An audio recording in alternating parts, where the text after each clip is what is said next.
Dear students, hello again. आज मैं आपके सामने लेकर आया हूं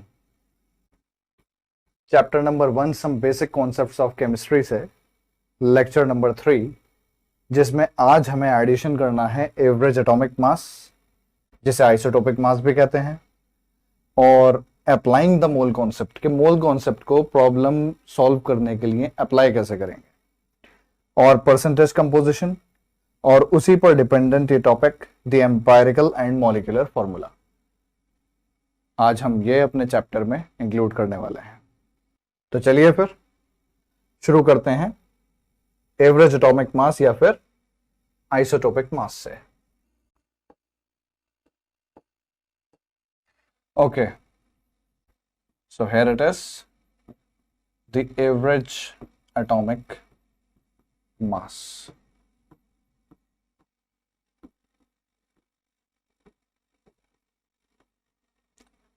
इससे पिछले लेक्चर में अगर आपने वो देखा होगा डेफिनेटली, तो आपको मैंने बताया था रिलेटिव एटॉमिक मास और रिलेटिव मॉलिक्यूलर मास के बारे में। अब इसमें ये इंक्लूजन देखिए एवरेज एटॉमिक मास का। एवरेज एटॉमिक मास जो टर्म है ये मतलब किस लिए है ये देखना होगा। एवरेज एटॉमिक मास को आइसोटोपिक मास भी कहा जाता है। Isotopic mass. Before we get into the detail of the average atomic mass or the isotopic mass, first let us be very clear about कि आइसोटोप क्या है, आइसोटोप क्या होता है। देखिए, आप सबने डेफिनेटली पढ़ा होगा कि आइसोटोप्स होते हैं atoms of the same element having same atomic number but different mass number. सबसे क्लासिक एग्जांपल जो आइसोटोप्स का है वो है हाइड्रोजन के आइसोटोप्स, प्रोटियम, ड्यूटेरियम और ट्राइटियम। आप देख रहे हो कि इनके एटॉमिक नंबर सेम है, लेकिन इनके एटॉमिक मास या मास नंबर कहिए डिफरेंट है। तो ये आप देख रहे हो क्योंकि एटॉमिक नंबर सेम है तो एलिमेंट सेम है। ठीक है, तीनों अलग अलग एटम्स हैं, एटॉमिक नंबर सेम लेकिन मास नंबर डिफरेंट। तो ऐसे किसी भी फॉर्म को हम क्या बोलते हैं, आइसोटोपिक फॉर्म बोलते हैं। ठीक है, अब जो एग्जांपल एवरेज एटॉमिक मास को समझने के लिए हमारे सामने सबसे बेहतर रहेगा वो है क्लोरीन का एग्जांपल। देखिए, क्लोरीन दो आइसोटोपिक फॉर्म्स में पाई जाती है। एक तो 17Cl35 और एक 17Cl37। अब हमें यह देखना होता है, देखिए आप जब फॉर्मूला मास या मॉलिक्यूलर मास कैलकुलेट करते हैं, जैसे कि पिछले वीडियो में हमने सोडियम क्लोराइड का फॉर्मूला मास कैलकुलेट किया, जिसमें हमने सोडियम का एटॉमिक मास कितना लिया 23 और क्लोरीन का एटॉमिक मास कितना लिया 35.5। तो ये कितना हो गया 23 प्लस 35.5, दैट मेक्स इट 58.5। 58.5। अब इस वक्त जो क्वेश्चन है हमारे सामने वो ये है कि हमने यहां पर 35.5 कैसे लिया है।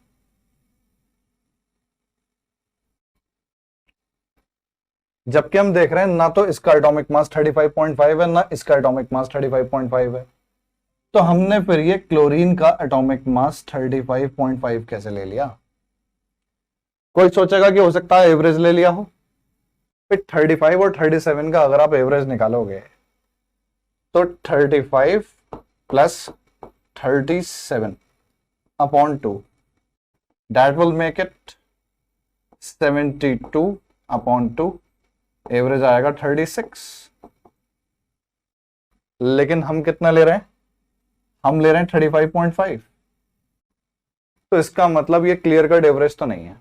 अगर ये क्लियर कट एवरेज होता तो डेफिनेटली हमने 36 लिया होता। तो इसमें ट्विस्ट क्या है, boys and girls, let me introduce you to the term relative abundance. Abundance.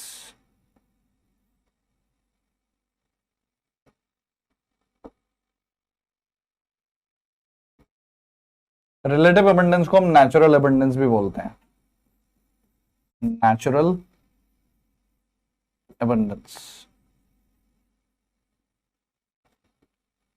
अब सवाल ये उठता है कि इसका मतलब क्या हुआ, रिलेटिव अबंडेंस या फिर नेचुरल अबंडेंस आखिर है क्या। देखिए, क्लोरीन अगर आप नेचर में ढूंढने के लिए निकलेंगे, क्लोरीन नेचर में कई जगह पर पाई जाएगी। एग्जाम्पल के तौर पर सीज में बहुत सारे सॉल्ट्स हैं, जैसे कि कैल्शियम क्लोराइड है, मैग्नीशियम क्लोराइड है, और सबसे ज्यादा तो सोडियम क्लोराइड है।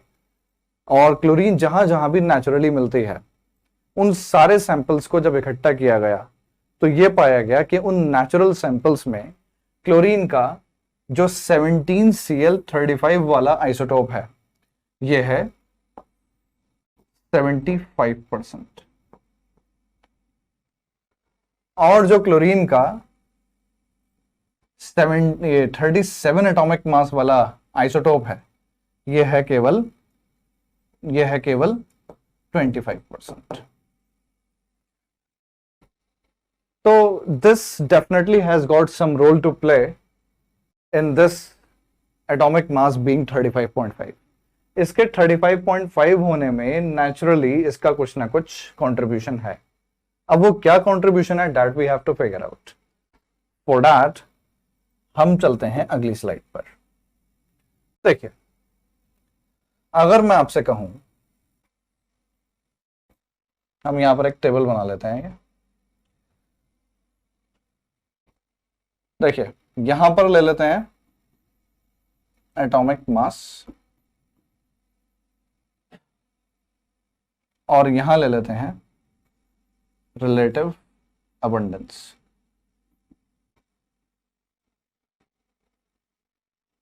अगर मैं क्लोरीन के आइसोटोप्स की ही बात करूं तो 17Cl35 और 17Cl37, atomic mass 35, atomic mass 37, relative abundance 75% and relative abundance 25%. Now the question arises that how do we reach that atomic mass of 35.5? यहां तक कैसे पहुंचे हैं इससे? देखिए, निकालना एवरेज ही है, लेकिन रिलेटिव अबंडेंसेस को कंसिडर करते हुए निकालना। अब ये कैसे निकालेंगे? देखिए, एवरेज एटॉमिक मास या फिर आइसोटोपिक मास ऐसे कैलकुलेट होगा।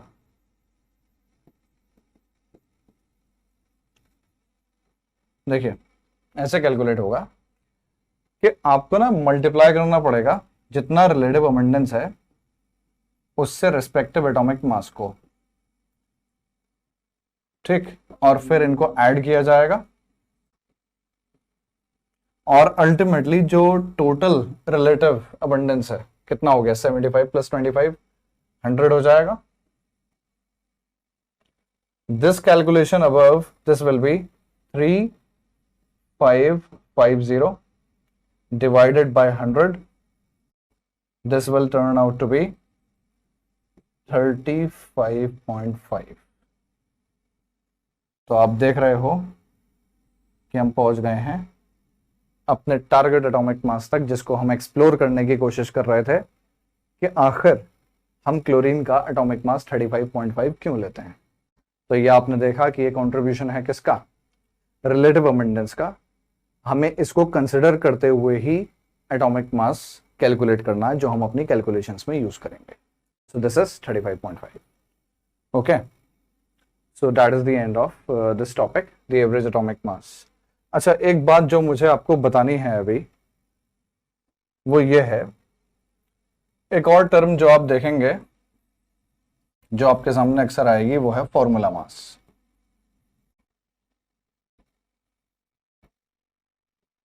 देखिए, फॉर्मूला मास जो टर्म है ये मॉलिक्यूलर मास से काफी रिलेटेड है, इनफैक्ट बिल्कुल सिमिलर है। लेकिन ये टर्म जो अप्लाई होगी ये सिर्फ आयनिक कंपाउंड्स के लिए होगी। एक्चुअली आयनिक कंपाउंड, जैसे कि मैं आपसे कहूं कि सोडियम क्लोराइड, तो सोडियम क्लोराइड का आप इसको मॉलिक्यूल नहीं बोल सकते, आप इसको बोलेंगे फॉर्मूला यूनिट। आप इसको बोलोगे फॉर्मूला यूनिट। ये सोडियम क्लोराइड का मॉलिक्यूल नहीं कहला सकता। मॉलिक्यूल जो टर्म है that is exclusively applicable to covalent compounds only. आप HCl का मॉलिक्यूल बोल सकते हो, लेकिन किसी आयनिक कंपाउंड का मॉलिक्यूल नहीं बोल सकते, आप बोलोगे उसका फॉर्मूला यूनिट। तो नेचुरली यहां पर मॉलिक्यूलर मास टर्म यूज करना गलत रहे। हम आयनिक कंपाउंड के लिए क्या टर्म यूज करेंगे? Formula mass. तो हम क्या कहेंगे? सोडियम क्लोराइड का जो हम कैलकुलेट करते हैं कि 1 इंटू 23 प्लस 1 इंटू 35.5, अब तो कई बार देख चुके आप ये कैलकुलेशन। 23 प्लस 35.5 कितना हो गया? 58.5। ये हो जाएगा कितना? 58.5 AMU। तो आप इसको मॉलिक्यूलर मास नहीं बोल सकते, आप इसको क्या बोलेंगे? आप बोलेंगे formula mass of sodium chloride. चलिए फिर अब चलते हैं अगले टॉपिक की तरफ, अप्लाइंग द मोल कॉन्सेप्ट। कि मोल कॉन्सेप्ट को कैसे अप्लाई करें जब आप न्यूमेरिकल्स को अप्रोच करें। Applying the mole concept. देखिए, अपने पिछले वीडियो में मैंने आपको बताया था कि आखिर मोल है क्या। अगर मैं बहुत ही सिंपल टर्म्स में आपको याद दिलाऊं तो 1 मोल 1 डजन के ही जैसे एक क्वांटिटी थी। जैसे 1 डजन में आप जानते हैं कि 12 यूनिट्स होते हैं, उसी तरह 1 मोल में मैंने आपको बताया था कि 6.022 into 10 to the power 23 units होंगे। तो आज हम इसकी तरफ जरा न्यूमेरिकल अप्रोच पर नजर डालें। देखिए, इसमें आप कैल्शियम का एग्जांपल ले लें। कैल्शियम का रिलेटिव एटॉमिक मास सब जानते हैं कि 40 AMU है। आप इसको ग्राम्स में एक्सप्रेस कर लो, 40 ग्राम्स। तो अब ये 40 ग्राम्स जो है, इससे कई ब्रांचेस निकलेंगी जिनको हम अप्लाई कर सकेंगे अपने न्यूमेरिकल अप्रोच में। जैसे कि सबसे पहले हम कह सकते हैं कि 40 ग्राम्स जो है वो इसका मोलर मास है। मोलर मास का मतलब क्या हुआ? मोलर मास का मतलब हुआ mass of 1 mole of a substance. यहां पे वो सब्सटेंस है कैल्शियम, मतलब कैल्शियम के 1 मोल का मास कितना हो गया? 40 ग्राम्स। अब क्योंकि यहां पर मोल इन्वॉल्व हो गया, मोल, तो 1 मोल में कितने यूनिट्स होते हैं? 6.022 into 10 to the power 23 units. अब कैल्शियम एक एलिमेंट है तो कैल्शियम के एटम्स होंगे। तो हम कह सकते हैं कि 40 ग्राम्स कैल्शियम का जो नंबर ऑफ एटम्स उसके अंदर होंगे कितने होंगे? 6.022 into 10 to the power 23 calcium के एटम्स होंगे। क्यों? क्योंकि 40 ग्राम्स मतलब 1 मोल, और 1 मोल के अंदर कितने units? 6.022 into 10 to the power 23 unit. Calcium क्योंकि एक एलिमेंट है तो वो यूनिट्स कैल्शियम के केस में क्या होंगे? एटम्स होंगे। तो हम कह सकते हैं कि 40 ग्राम्स मास होगा 6.022 into 10 to the power 23 calcium atoms का। एक ब्रांच इसकी ये होगी कि आपके पास अगर कोई भी सब्सटेंस गैसियस या वेपर स्टेट में हो और एसटीपी पर हो। एसटीपी का मतलब क्या हुआ? एसटीपी मतलब standard temperature and pressure. Standard temperature 273 kelvin या फिर 0 डिग्री सेल्सियस। स्टैंडर्ड प्रेशर मतलब 1 एटमॉस्फेयर या फिर 760 मिलीमीटर ऑफ मर्क्यूरी। अगर आपके पास कोई भी substance XYZ, any substance that you can think about, चाहे वो कोई एलिमेंट हो चाहे वो कोई कंपाउंड हो, अगर वो गैसियस स्टेट में है, ठीक है, और एसटीपी पर है और उसका 1 मोल आपके पास है, 40 ग्राम्स मतलब 1 मोल ही तो हुआ। तो एसटीपी पर उस सब्सटेंस का गैसियस या वेपर स्टेट में जो वॉल्यूम होगा वो 22.4 लीटर्स होगा। और क्योंकि ये 1 मोल की वॉल्यूम है इसलिए हम बोलेंगे इसको कि ये क्या है, मोलर वॉल्यूम है, मोलर वॉल्यूम। और ये सिर्फ ये कैल्शियम तक ही लिमिटेड नहीं, मैंने कहा कोई भी सब्सटेंस जो आपके पास गैसियस या वेपर स्टेट में है और उसका 1 मोल आपके पास है और एसटीपी कंडीशंस पर है, तो उसके 1 मोल की वॉल्यूम हमेशा कितनी होगी, 22.4 लीटर्स। एक टर्म और मैं यहां पर जोड़ूंगा, वो ये कि 40 ग्राम्स को आप ये भी कह सकते हो कि ये इसका कैल्शियम का ग्राम एटॉमिक मास है, ग्राम एटॉमिक मास। और एक और ब्रांच ये जुड़ेगी, आप ये भी कह सकते हो आप कि 40 ग्राम्स के अंदर इसका 1 ग्राम एटम है। मतलब जिस तरह कैल्शियम के 1 मोल में 40 ग्राम्स ऑफ कैल्शियम है, आप ये भी कह सकते हो कि कैल्शियम के 1 ग्राम एटम में 40 ग्राम्स कैल्शियम है। ये चार्ट जो यहां पर बन गया है, ये न्यूमेरिकल अप्रोच में हमारी काफी मदद करेगा, स्पेशली जब हम एक बिगिनर्स लेवल से जब हम गुजरेंगे। जैसे जैसे हम इस प्रोसेस में एक्सपर्टीज की तरफ जाएंगे, तो शुरुआत में इस तरह के जो चार्ट्स हैं वो हमारी काफी हेल्प करेंगे। इनिशियली हो सकता है कि आपको बनाने की जरूरत पड़े, लेकिन इवेंचुअली आपके माइंड में अपने आप बनने लगेंगे। जैसे ही आप न्यूमेरिकल को अप्रोच करोगे, ये अपने आप आपके माइंड में बन जाएंगे। ठीक है, एक और एग्जांपल हम यहां पर ले लेते हैं अब कार्बन डाइऑक्साइड का। कार्बन डाइऑक्साइड का रिलेटिव मॉलिक्यूलर मास सब जानते हैं कि 44 AMU है। बिल्कुल इसी पैटर्न पर जो हमने पीछे फॉलो किया है कैल्शियम में, हम कह सकते हैं कि जिस तरह कैल्शियम का रिलेटिव एटॉमिक मास 40 AMU था, हमने उसको ग्राम्स में एक्सप्रेस कर दिया, उसी तरह कार्बन डाइऑक्साइड के रिलेटिव मॉलिक्यूलर मास को, क्योंकि एक मॉलिक्यूल है इसलिए रिलेटिव मॉलिक्यूलर मास 44 AMU को हमने ग्राम्स में एक्सप्रेस कर दिया, ये हो गया 44 ग्राम्स।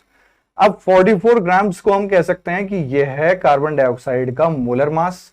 मोलर मास मतलब मास ऑफ 1 मोल। ठीक है, मतलब कार्बन डाइऑक्साइड के 1 मोल में कितने ग्राम्स हो गए, 44 ग्राम्स। और क्योंकि मामला मोल से जुड़ा है, तो एक बार फिर इस बात को रिकॉल करने की जरूरत है कि 1 मोल में कितने यूनिट्स होते हैं, 6.022 into 10 to the power 23 units होते हैं।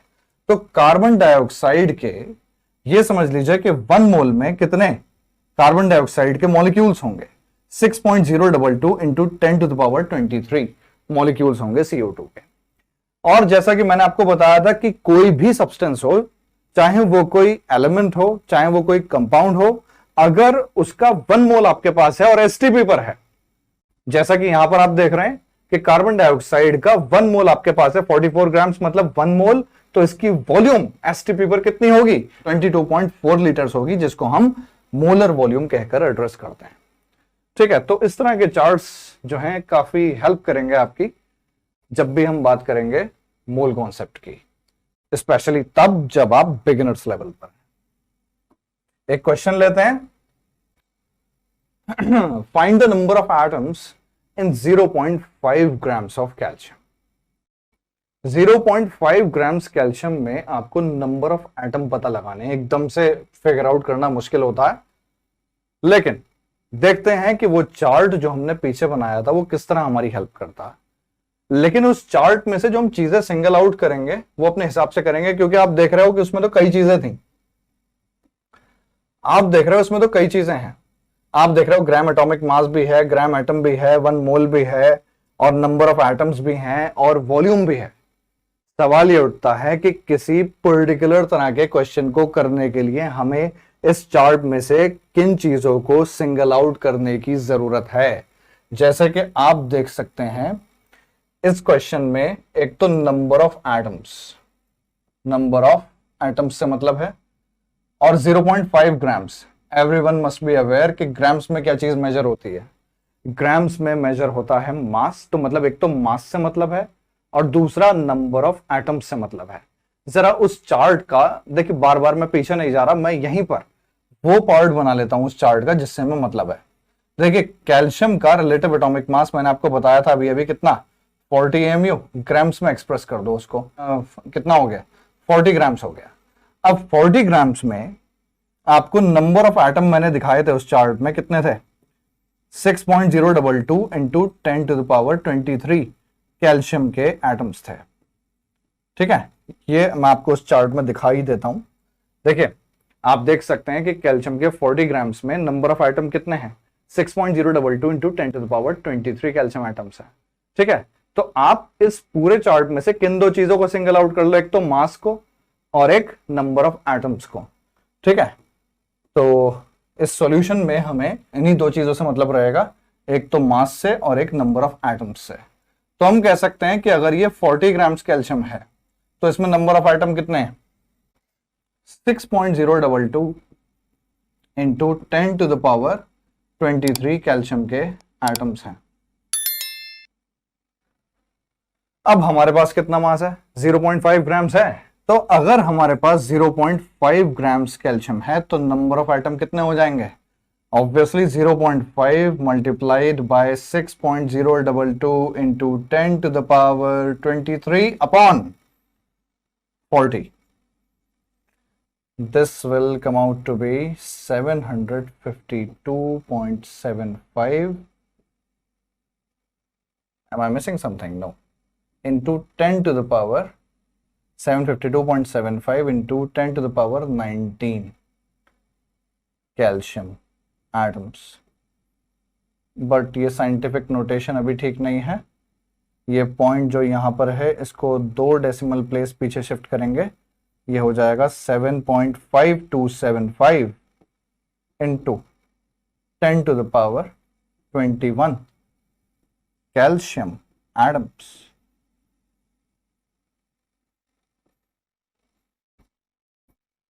ये होगा। एक और क्वेश्चन देखते हैं।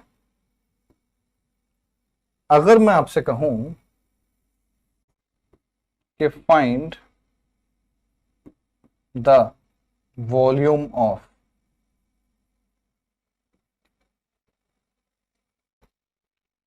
Three 3.4 grams of ammonia at STP, 3.4 grams ammonia की वॉल्यूम निकालनी है एसटीपी पर, तो ये कैसे होगी। देखिए, अमोनिया मॉलिक्यूलर मास कितना होता है, 14 + 3 विल बी 17 ग्राम्स होगा। 17 ग्राम्स इसका मोलर मास हो गया। ठीक है, उस चार्ट की आप मदद लेना चाहें ले सकते हैं। अमोनिया का molecular mass relative 17 AMU, grams में एक्सप्रेस कर दिया 17 ग्राम्स। और यहां पर हमें किन चीजों से मतलब रहेगा, देखिए एक तो वॉल्यूम निकालनी है और गिवन है मास, तो इन दो चीजों से हमें मतलब रहेगा। तो वो चार्ट के अंदर हम बनाने को कई चीजें बना सकते हैं, कई चीजें इंक्लूड कर सकते हैं, लेकिन यहां पर हमें मतलब स्पेसिफिकली किससे, एक तो वॉल्यूम से और एक मास से। मास ऑलरेडी है लगा हुआ, वॉल्यूम कितनी होनी चाहिए, 17 ग्राम्स मोलर मास हो गया, 1 मोल का मास हो गया, इसकी वॉल्यूम कितनी होगी, 22.4 लीटर होगी एसटीपी पर, और एसटीपी पर ही हमें निकालनी है। तो 17 ग्राम्स अमोनिया की वॉल्यूम हो गई कितनी, 22.4 लीटर्स। आपको कितनी अमोनिया की वॉल्यूम निकालनी है, 3.4 ग्राम्स अमोनिया की वॉल्यूम निकालनी है। तो ये हो जाएगा 3.4 मल्टीप्लाइड बाय 22.4 अपॉन 17। ये पॉइंट यहां से हटाएं, ये पॉइंट यहां से हटाएं, ये हो गया 100। 17 2 होते हैं 34, तो ये कितना हो गया 224 मल्टीप्लाइड बाय 2 अपॉन 100 मतलब 448 अपॉन 100 मतलब 4.48 लीटर्स अमोनिया हो गई वॉल्यूम एट।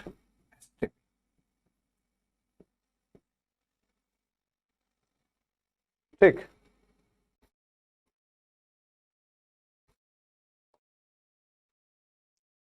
अगर मैं आपसे कहने लगूं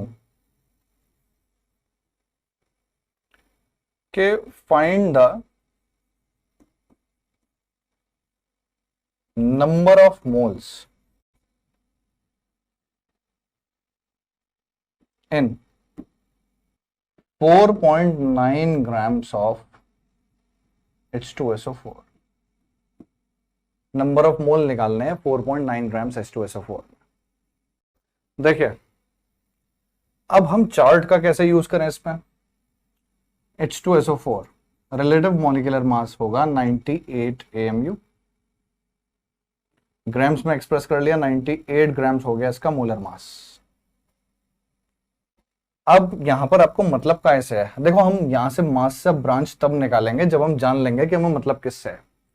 देखो हमें मतलब है नंबर ऑफ मोल्स से और 4.9 ग्राम्स मास से। हमें मतलब किस किस से है, नंबर ऑफ मोल्स और 4.9 ग्राम्स मास। तो यहां पर हमें मास की कौन सी ब्रांच निकालनी चाहिए, नंबर ऑफ मोल्स वाली। तो हम कह सकते हैं कि 98 ग्राम जो मास है वो 1 मोल का मास है, मतलब मोलर मास है। तो 98 ग्राम्स 1 मोल। हमें क्या करना है, 4.9 ग्राम्स में नंबर ऑफ मोल निकालने हैं। तो ये हो जाएंगे 4.9 इंटू 1 अपॉन 98। पॉइंट हटाइए, यहां 10 लगाइए, 49 टू 98, तो ये हो गए 0.05 मोल्स किसके, H2SO4 के।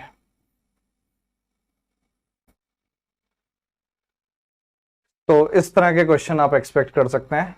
इसको करने का एक ऑल्टरनेटिव मेथड भी रहेगा। अगर आपको नंबर ऑफ मोल निकालने हैं, quick fire method, N equal to W upon M dash. मतलब जितना मास आपको ग्राम्स में दे रखा है, कितना 4.9 ग्राम्स है, उसको सीधे सीधे जो भी सब्सटेंस इन्वॉल्व है उसके मोलर मास से डिवाइड कर दो 98। तो आप देखेंगे कि कैलकुलेशन वही आएगी निकल के, 0.05 मोल ही आएंगे ऐसे भी, 0.05 मोल। ठीक है, जब हमें मास दे रखा हो ग्राम्स में और हमें number of mole figure out करने हो, तो we can use this direct method N equal to W upon M dash. ठीक है, मतलब इस पार्ट से हमें गुजरने की ऐसा नहीं है कि एब्सोल्यूट नेसेसिटी है। अगर हमें नंबर ऑफ मोल जल्दी निकालने हैं तो N equal to W upon M dash से हम उन्हें निकाल सकते हैं फौरन। चार्ट में जाने की हर बार जरूरत नहीं है। इन चीजों में आपका एक्सपर्टीज लेवल बढ़ता चला जाएगा जैसे जैसे आप मूल कॉन्सेप्ट में आगे बढ़ते जाएंगे। ठीक है, बढ़ते हैं अगले टॉपिक की तरफ, परसेंटेज कंपोजिशन। परसेंटेज कंपोजिशन, देखिए परसेंटेज कंपोजिशन बेसिकली है क्या, percentage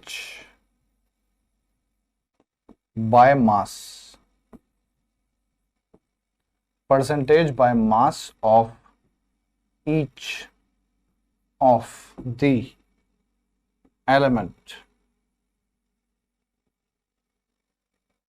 present in a compound।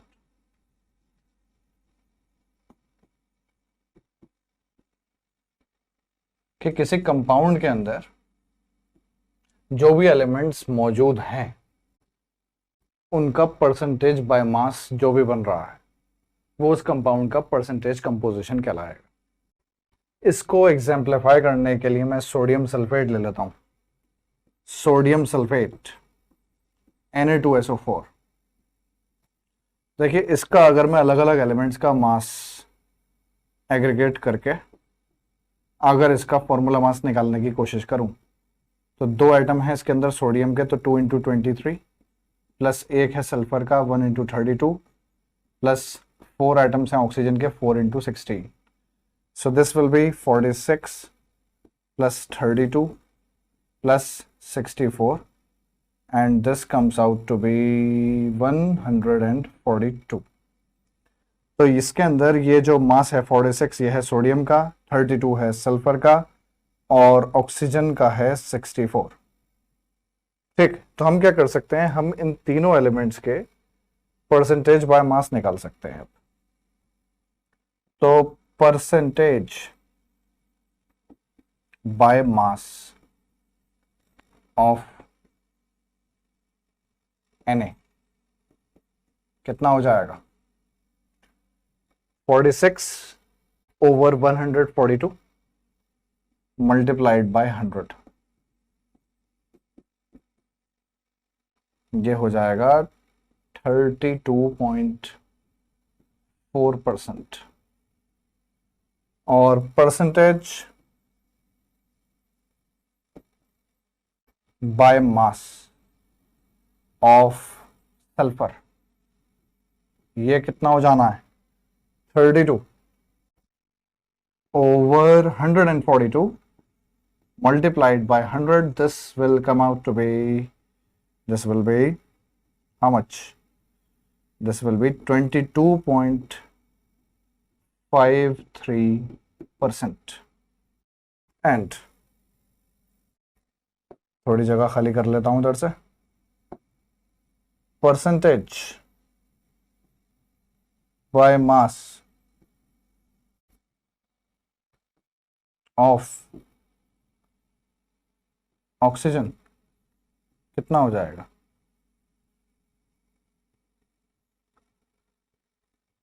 64 over 142 into 100, तो ये हो गया 45.07%। तो ये जो इनकी परसेंटेजेस निकल कर आई हैं 32.4%, 22.53% और 45.07%, ये तीनों मिलके बना रही हैं परसेंटेज कंपोजिशन किसका? सोडियम सल्फेट का, जिसके अंदर क्या क्या आ गया? परसेंटेज बाय मास आ गया सोडियम सल्फेट के अंदर मौजूद हर एक एलिमेंट का, सोडियम का भी, सल्फर का भी और ऑक्सीजन का भी। So this is percentage composition. Now you can calculate percentage composition of any compound that you want. ठीक है, अब पढ़ते हैं एम्पायरिकल फॉर्मूला।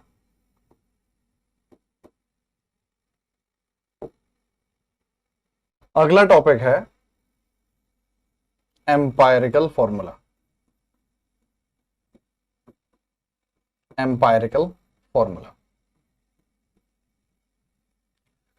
देखिए, एम्पायरिकल फॉर्मूला को समझने के लिए यह जरूरी है कि पहले यह मालूम हो कि मॉलिक्यूलर फॉर्मूला क्या होता है। मॉलिक्यूलर फॉर्मूला आखिर आपको क्या इंफॉर्मेशन देता है? देखिए, हाइड्रोजन परऑक्साइड का यहां पर अगर हम एग्जांपल ले लें तो हाइड्रोजन परऑक्साइड का मॉलिक्यूलर फॉर्मूला ये लिखा जाता है, हाइड्रोजन परऑक्साइड। अब इसमें आपको क्या क्या इंफॉर्मेशन मिल रही है? देखिए, दो इंफॉर्मेशन मिल रही है आपको इसमें, दो। एक तो आपको इसमें पता लग रहा है कि एक्चुअल नंबर ऑफ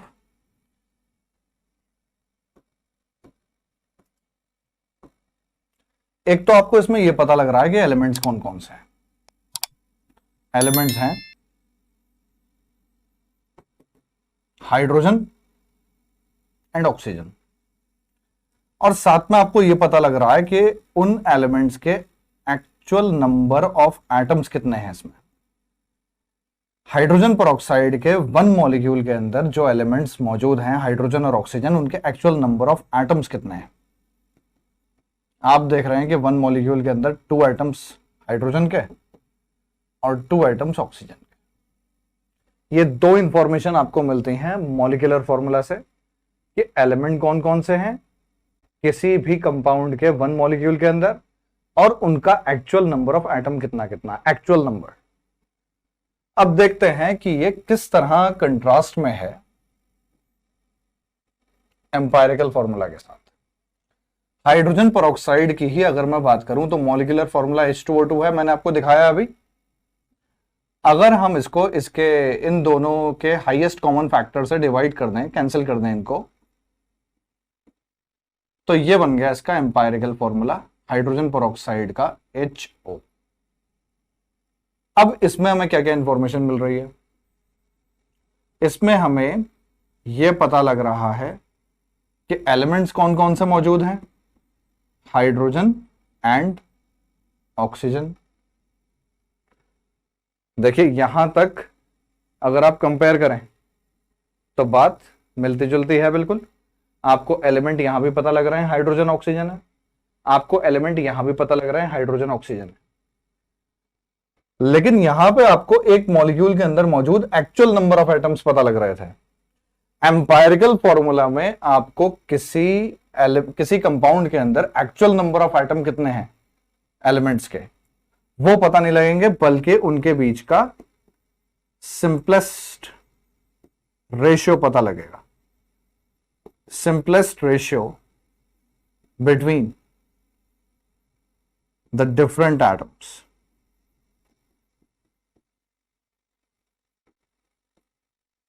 और वो यहां पर कितना है, साफ साफ दिखाई दे रहा है कि 1:1 का रेशियो है।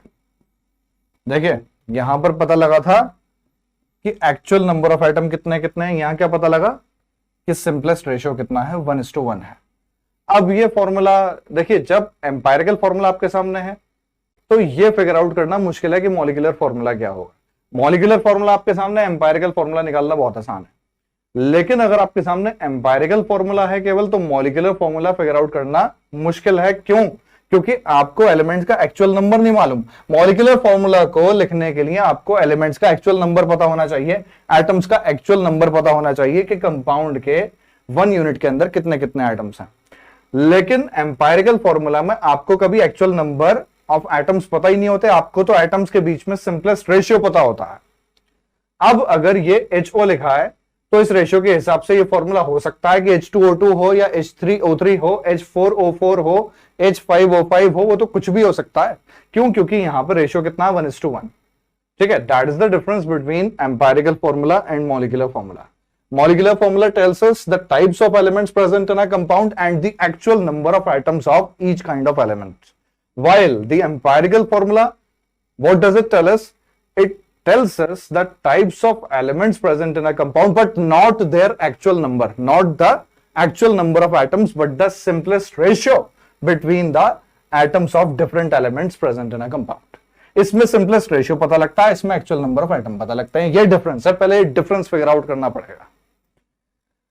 अब हमें यह देखना होगा कि किस तरह हम एम्पायरिकल फॉर्मूला डिटरमाइन करें परसेंटेज कंपोजिशन से। Determination of empirical formula from percentage composition.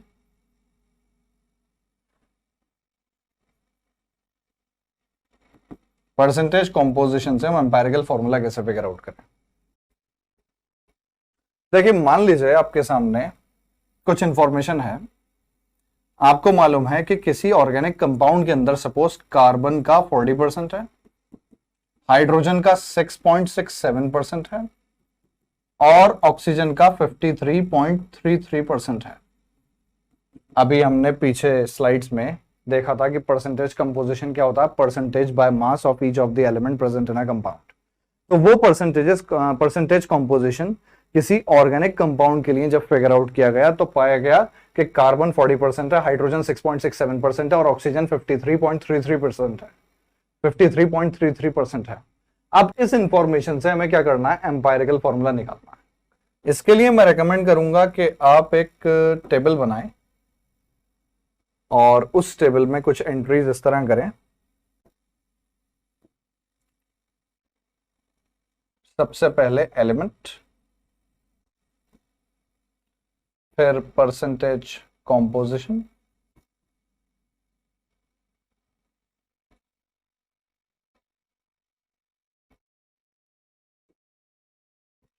Atomic mass,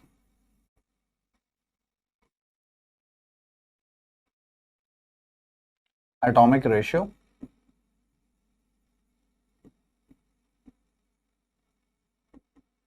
और simplest ratio.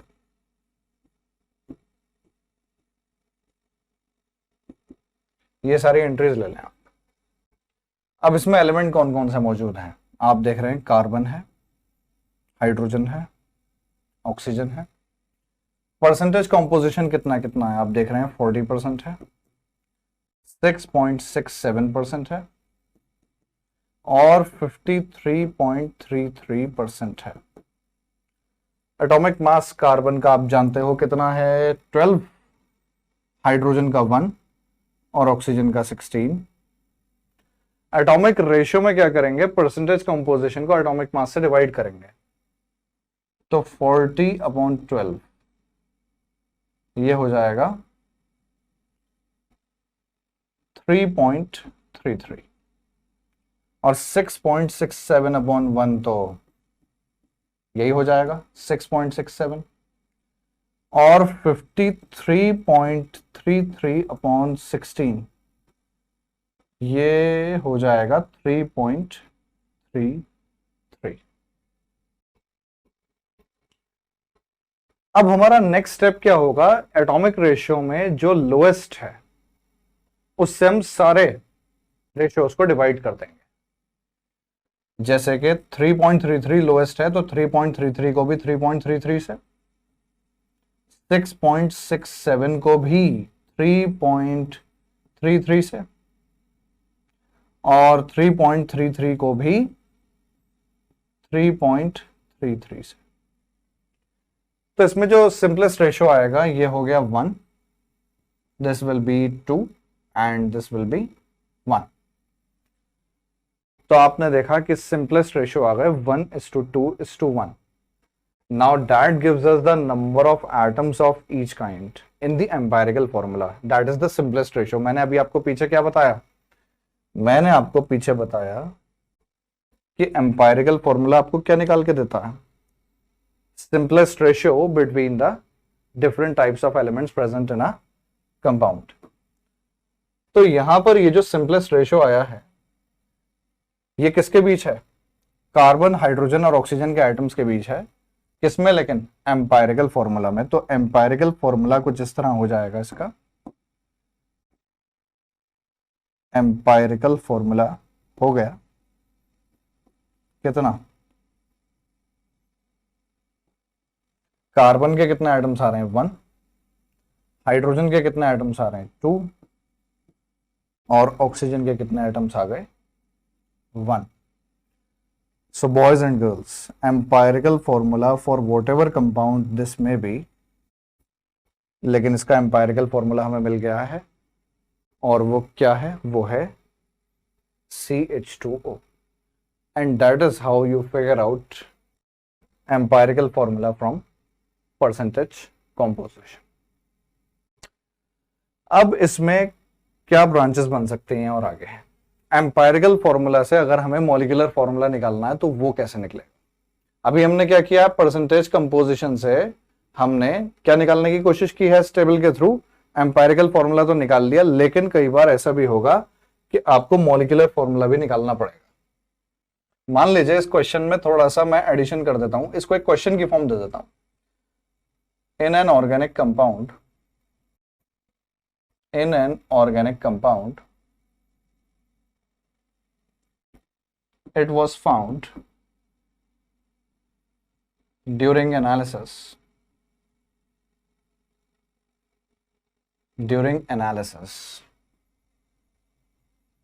that it contains 40% carbon, 6.67% hydrogen and 53.33% oxygen. Find its empirical formula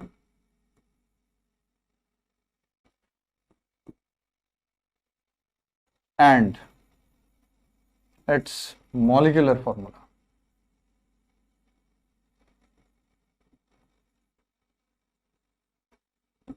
If the molecular mass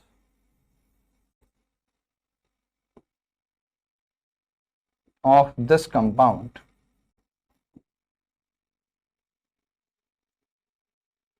is 180। देखिए, मतलब जो आपने अभी पीछे देखा टेबल, जिसमें मैंने आपको परसेंटेज कंपोजिशन से एम्पायरिकल फॉर्मूला निकालना सिखाया, इसको मैंने कोई क्वेश्चन का फॉर्मेट नहीं दिया था। अब मैंने इसको एक क्वेश्चन का फॉर्मेट दे दिया। मैंने कह दिया कि ऑर्गेनिक कंपाउंड में पाया गया कि कार्बन 40% है, हाइड्रोजन 6.67% है और ऑक्सीजन 53.33% है। तो आपको एम्पायरिकल फॉर्मूला भी निकालना है और मॉलिक्यूलर फॉर्मूला भी निकालना है। लेकिन अगर मॉलिक्यूलर फॉर्मूला निकालना होगा तो परसेंटेज कंपोजिशन के साथ साथ आपको कुछ और इंफॉर्मेशन की भी जरूरत पड़ेगी, और वो इंफॉर्मेशन है कंपाउंड का मॉलिक्यूलर मास, या तो डायरेक्टली दे रखा होगा जैसे कि यहां पर दे रखा है मॉलिक्यूलर मास इज 180, या फिर इनडायरेक्टली दे रखा होगा जैसे कि वेपर डेंसिटी के टर्म्स में। वेपर डेंसिटी अगर दे रखी होती यहां पे तो आपसे कहा जाता कि वेपर डेंसिटी कितनी है, रिलेटिव वेपर डेंसिटी 90 बोली जाती। तो रिलेटिव वेपर डेंसिटी से आपको मॉलिक्यूलर मास फिगर आउट करना पड़ता। Molecular mass equal to 2 VD होता है, तो 2 इंटू 90 कितना हो जाता, 180 हो जाता।